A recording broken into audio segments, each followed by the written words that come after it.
This is Michael Popok, Legal AF. I can't take it anymore. That's why I had to put on these glasses today. I can't take the lying in the opening statements for the fraud trial of the century against Donald Trump and all the Trumpers that just started this week. Finally, it's here. When I say finally, it's here. It's only been a year.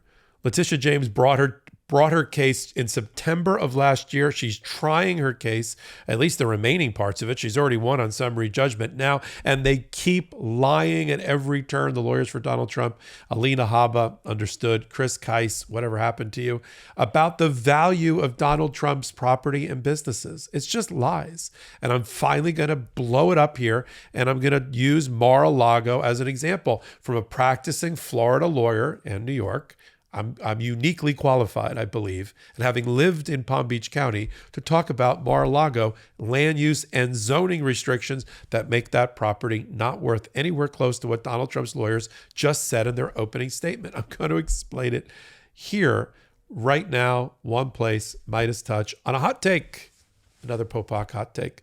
Let's start with why I'm so fired up this morning over the lying. And I'm going to make an admission.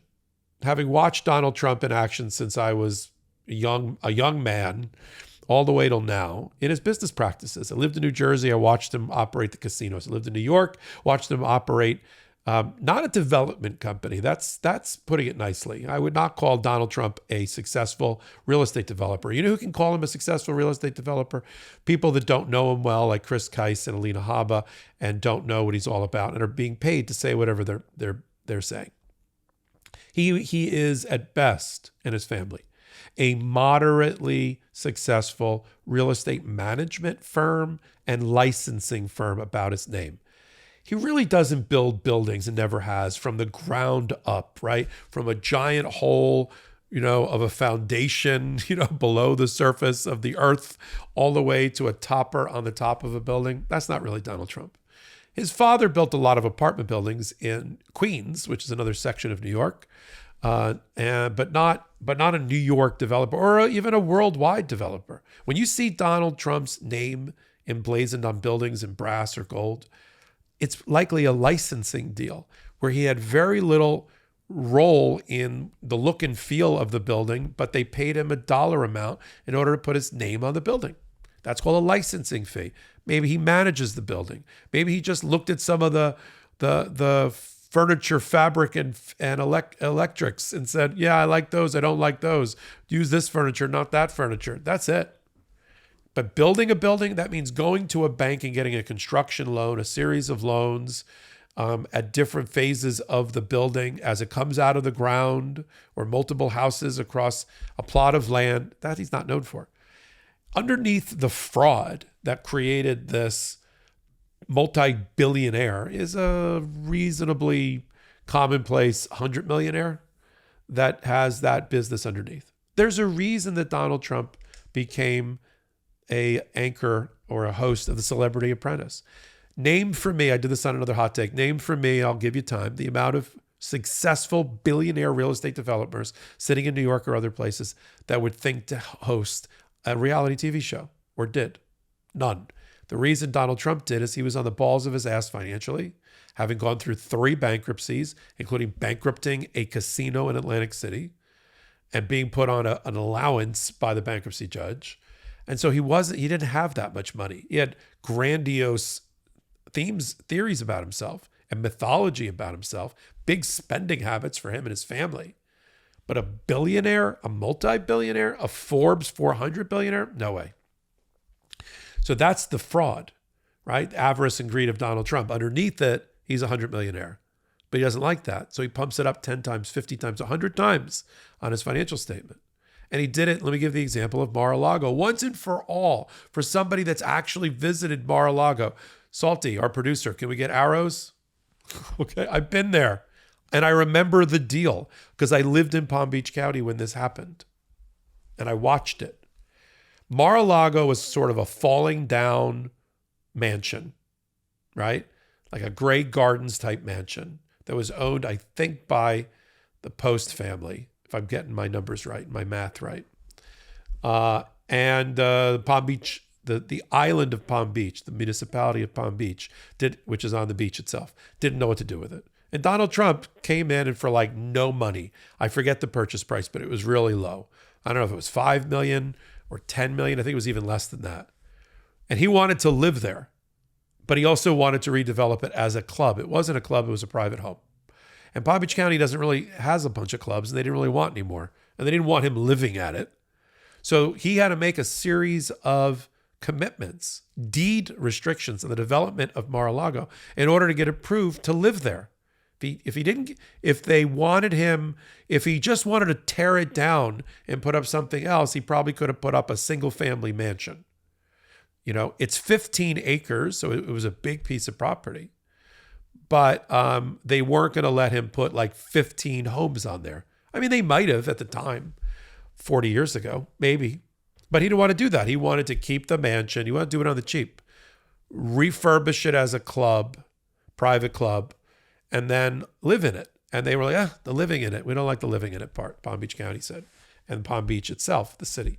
And he agreed to a bunch of deed restrictions about the development of the property, which lowered tremendously the ultimate value of that property. In deed restrictions in the real estate world, we say it runs with the land.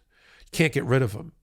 And you can't get rid of, it's very hard to get rid of zoning and land use restrictions that you've agreed on as a condition of letting you buy the building. And that's what Palm Beach is all hot and bothered about. Palm Beach's current council or commission are probably like, thank God he's not coming before us right now. There's no way we would agree to do any of these things. The only way for that piece of 15 acres, which is arguably, near the beach and valuable, to have the value ascribed to it by Donald Trump and his lawyers who don't know real estate at all in their opening statement, would be if there were no deed restrictions, no conservation easements, meaning Donald Trump got a tremendous tax break because he said most of the 15 acres was going to be conserved as green space, not developed, which was a big sigh of relief to people in Palm Beach, the Isle of Palm Beach, because they all have like gazillion-dollar, tens of millions of dollars of homes, and they didn't want like 15 new homes to come on the market developed by Donald Trump with a giant black and gold Donald Trump sign. And they certainly didn't want a tower of 30, 40, 50 stories of condos with hundreds of condominiums flooding the market, lowering their property value, and putting lots of people on the roads and infrastructure of Palm Beach. I mean, they liked their little enclave. I mean, there used to be a joke that if they could roll up, there's two bridges that go between Palm Beach, the island, the rich enclave, sort of the Beverly Hills of that area, and West Palm Beach, where the working class lived and worked. That they could roll up the bridges at night, they would, but they can't. That's why if you go to Palm Beach itself, the municipal beach, there's no place to go to the bathroom. There's no place to get a sandwich or a soda because they don't want the public to be there, soiling their beaches, spoiling their pristine beaches. They want to walk out of their condos or their houses, go to the beach and go back and not have to see anybody. And so that's the place that said, you want to live there? That's weird. You got to give us all these restrictions. And that lowers the value. Yes, I will agree with Alina Habba. If you could use the property for its highest and best use without regard to zoning law, land use law, deed restrictions, tax restrictions, and easements, just all those things, and you could develop the property freely for whatever the land use and zoning or no land use and zoning would allow. You could just cram 30 houses on there to develop, even though there's at least a 1 acre requirement per building lot. If you could just put up a 100-story building in the middle of Palm Beach County, although you never could. If you could do all of that, it could be worth $1 billion. Or to use her phrase in the opening, there's a buyer for it at $1 billion. That's real estate, not fraud. No, that's fraud. Because if anybody's paying $1 billion for a property that's worth $50 million, then they're hoping that Donald Trump gets back into office and they're trying to curry favor. And that's what Judge Engoron said in his summary judgment ruling in favor of the New York Attorney General just last Tuesday, finding at the heart of the case that there has been a persistent fraud perpetrated by Donald Trump and all the others for years that's put hundreds of millions of dollars in his pocket and overinflated his net worth by billions of dollars. And he said, yes, in a footnote, You might be able to find the hypothetical Saudi Arabian or somebody from Dubai or somebody from China to buy the property at some rate that's an amount that's not tied to the market, not tied to the buy and sell of the market.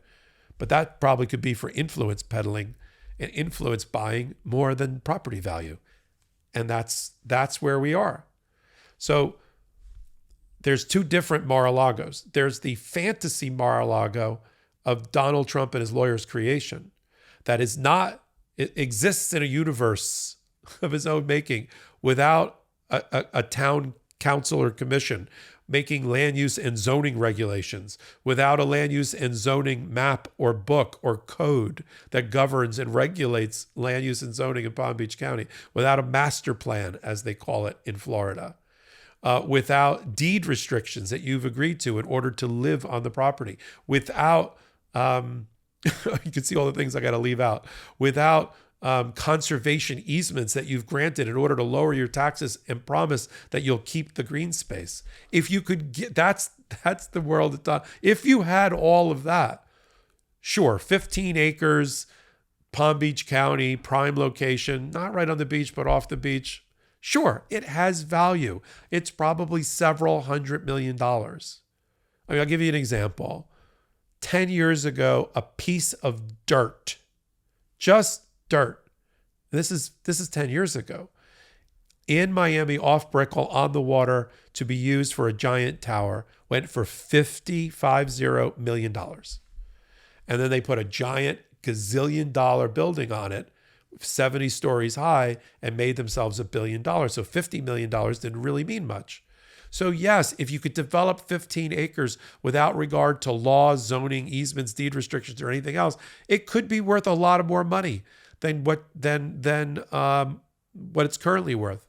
But then if you layer back on all of the restrictions I've just outlined, which reduce the value, the use of the property, the appraised value of the property, down, then you're down to the 50 or 60 or $70 million or whatever it is that the New York Attorney General has ascribed to it. I'm not going down as low as the 18 or 20 million that the Palm Beach County tax assessor's office has assigned to it. Because I'll be frank, I lived in Palm Beach County. I've had houses that have been assessed and in Miami-Dade County, and the property assessor is usually behind the market.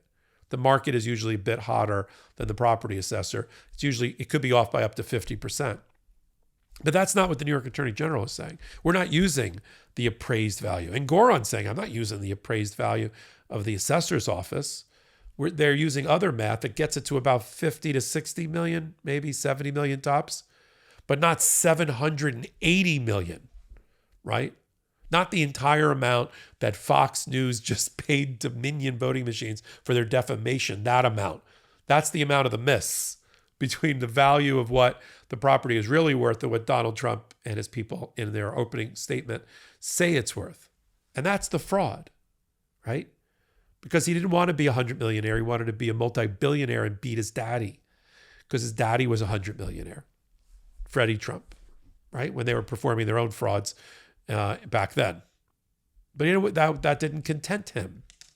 And since he had all his financial ruins and all his financial difficulties and his bankruptcies, he had to take the Celebrity Apprentice job to pump up his brand, to emblazon it and stick it on buildings on licensing deals, not construction deals, not development deals. And that is the fraud and the P.T. Barnum and the bamboozle of Donald Trump. And it always has been. And people that live and work in New York that know him and know people that know him know that.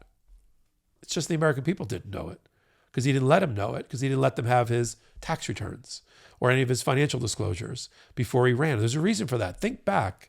Why wasn't he more transparent about his finances when he ran?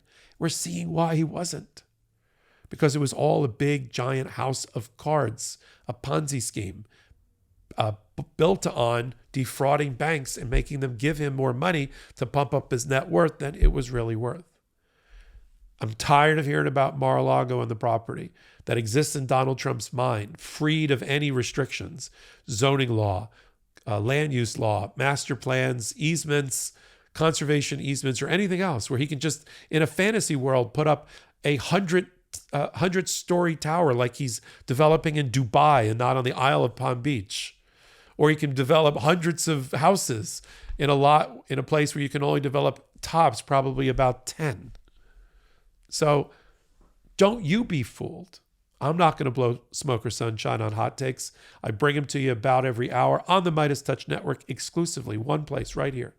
And then on Wednesdays and Saturdays, if you didn't already know, I co-founded and co-anchor the leading podcast at the intersection, talk about real estate, the valuable corner of law, justice, and politics. I do it with co-anchors Saturday and Wednesdays. We put it on audio podcast platforms. And then you can follow me on all things social media at MS Popok. Until the next hot take, until the next Legal AF, this is Michael Popok reporting. Hey Meidas Mighty, love this report? Continue the conversation by following us on Instagram at MeidasTouch to keep up with the most important news of the day. What are you waiting for? Follow us now.